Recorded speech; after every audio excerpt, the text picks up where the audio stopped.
L'effondrement d'un immeuble résidentiel dans la ville russe de Belgorod dimanche a fait au moins 15 morts et une vingtaine de blessés selon un nouveau bilan.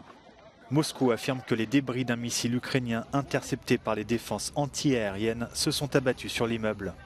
Située près de la frontière avec l'Ukraine, la ville est régulièrement visée par des attaques depuis plusieurs mois.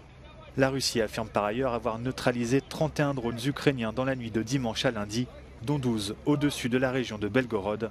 Les régions de Koursk et de Lipetsk ainsi que la Crimée annexée ont également été ciblées. Dans son allocution quotidienne, le président ukrainien Volodymyr Zelensky a lui fait état de combats acharnés dans la région de Kharkiv, dans le nord-est de l'Ukraine, où les forces russes ont lancé une offensive surprise vendredi.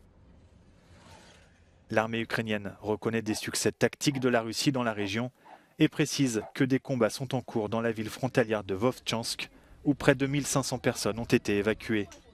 Des frappes russes sur la ville ce week-end auraient fait plusieurs victimes. Il ne resterait plus à l'heure actuelle qu'environ 500 habitants à Vovtchansk, qui en comptait près de 17 000 avant l'invasion russe de l'Ukraine en février 2022.